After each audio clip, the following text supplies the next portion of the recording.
All right, so I pulled the trigger and blind bought the fragrance that's getting a lot of talks, much commotion out there in the world of fragrances, the newest Sauvage Eau Forte from Dior. Let's see what this one is all about.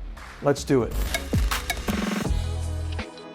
Welcome back to another video. Max Forte here. You know that smelling great is a good way to make a lasting impression. So today we're going to talk about a fragrance that is getting a lot of talks in the world of perfumery out there. This is the newest, the fifth flanker from Sauvage. We have the Eau de Toilette, Eau de Parfum, Parfum, Elixir, and now Eau Forte. Brand new, sealed. I'm going to give you guys my first take and first impressions in this video. Normally, you know, I do haul videos every month. I pick up fragrances. I wait until somewhere in the middle of each month to do a full-fledged haul. I'll give you guys first impressions and 10 plus fragrances, but I wanted to talk about this one because of a few things. Number one, it is Francis Kurkdjian's first stab at making a new fragrance for Dior in this particular line. Of course, he's done a couple of things in the 𝗕𝗏 collection or La Collection Dior, which, to be honest with you, haven't really made an impact. So this one here, perhaps Eau Forte, is supposed to be a fresher take, but also long lasting, but it's an alcohol-free fragrance. So there's so much talk about this one. Let's do it. So all four Diors that were released prior to this one from 2015 up until 2021, which the last one was the Elixir, the first one being the EDT, all four creations of Dior Sauvage line were made by François Demachy, which is back then their in-house perfumer. Since his departure, nothing has surfaced until this one. So let's check it out. Looking at the box here, the presentation is going to be the dark blue with the black appointments, and white, of course, Sauvage Eau Forte Parfum, alcohol-free, and it's a vaporizer or an atomizer sprayer, 100 ml, 3.4 ounces.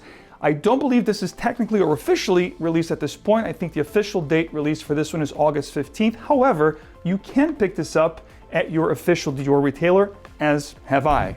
In the back of Sauvage Eau Forte's box, there's a say-in here or a briefing of the fragrance itself. It says it's an innovative alcohol-free formula exclusive to Dior. The emblematic freshness of Sauvage intensified and extended by the power of water in a fragrance with a powerful trail. Well, I'll be the judge of that, or better yet, you'll be the judge of that. So let's crack it open.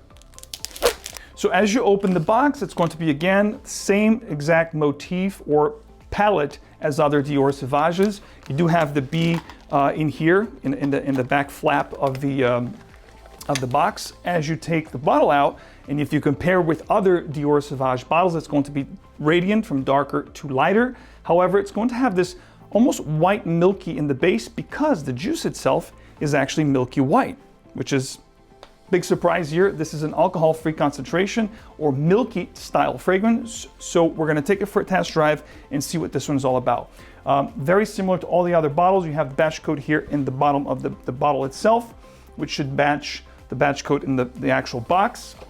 And this one here retailed for $193. So after tax, you're talking about $200 plus, which is very much in line with the 60 ml of Elixir. And if you want to compare to other fragrances alike, this is going to be in line with the same pricing structure of Bleu de Chanel, the Parfum edition of Bleu de Chanel. So quite pricey. Let's see what we get out of this one. So I'm actually going to spray my hand. There's a very fine mist. You don't have the real long push that you get normally. You don't get the push that you would get normally with other Sauvage fragrances. This one here stays a little closer.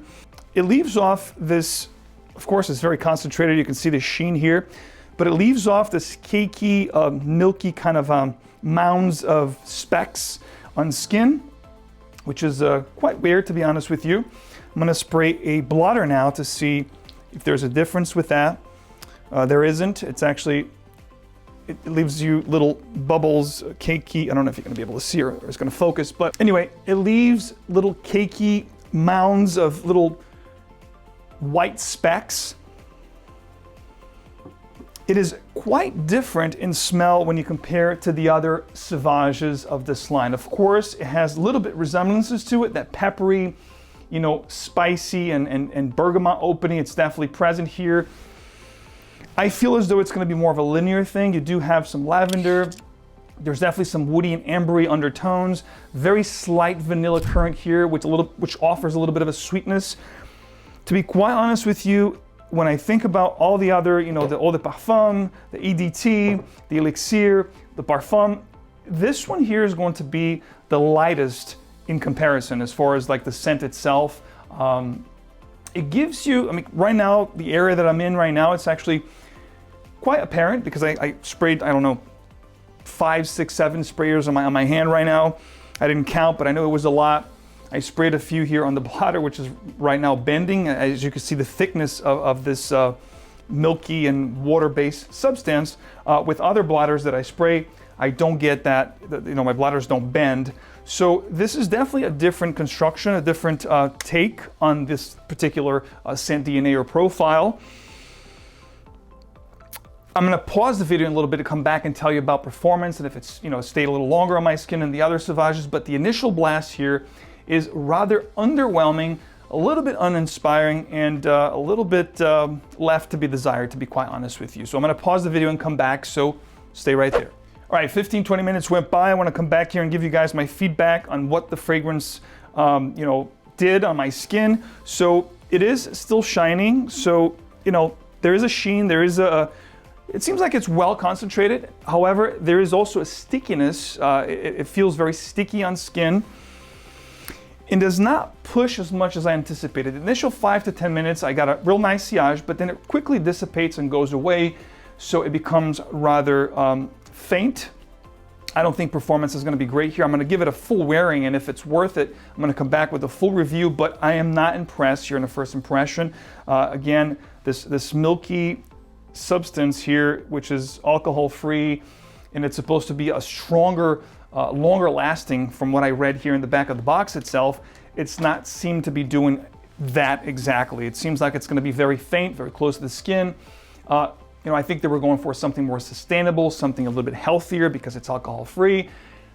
Do I think this is gonna take off and be the next best thing? I don't know, it's yet to be seen, but to be quite honest with you, for $200 for a fragrance that's not giving me really good performance right off the bat, it's something to be said, and it's something that I'm not very impressed, to be quite honest with you.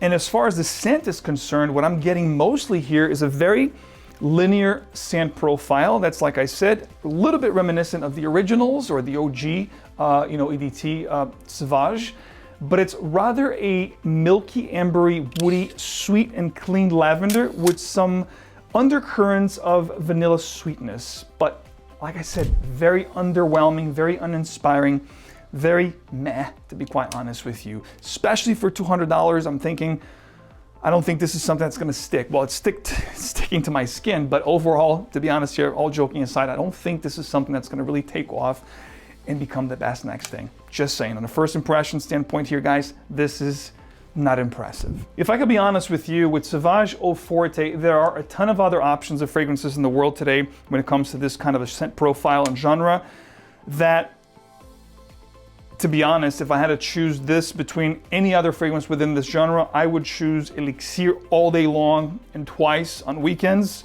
if I had to be honest with you. And I think there's a ton of other options within this genre for a lot more affordable price point. However, if you're going for something that's quote unquote more sustainable, or you're looking for alcohol-free type scent, and you overspray this fragrance, perhaps you'll get really good or decent sillage, I should say, because, you know, it's quite prevalent here on my hand where I sprayed, in my immediate surroundings. So I don't think this is gonna be a push. I don't think it's gonna be a scream. I don't think it's gonna be great in projection, longevity. All that said, if you overspray, I don't know, I wouldn't spray my clothes because of the cakey white, you know, sticky substance that it becomes.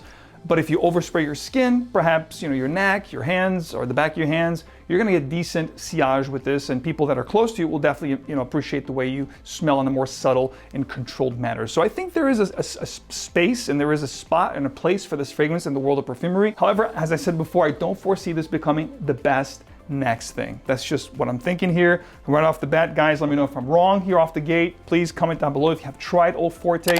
Am I wrong here? Do you guys love this? Do you think it's the best next thing? Sound off in the comments. And of course, those are just my thoughts and my opinions. And of course, I will see you right back here. By the way, if you want to try this fragrance right now, Eau Forte, you can do that at perfume.com. They do have it in stock. Get yourself a decant, try it on your skin and make sure you like it, because it's not that I don't like the smell, but I'm just underwhelming with all things considered. So definitely try it on your skin. Check out perfume.com, use my code MAX12 and then get a decant, wear on skin, make sure it agrees with your body chemistry. Maybe you'll love this one, but to me, it's definitely a pass. So much so that I don't even think I'm gonna come back with a full review, but I'm gonna give it a few more wearings. Maybe it'll change my mind, but off the bat, it's definitely, you know, between hit and miss, this is definitely a miss for Dior. just my first thoughts here and first opinion.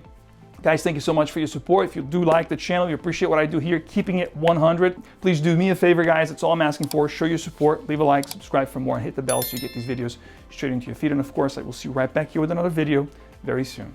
Take care.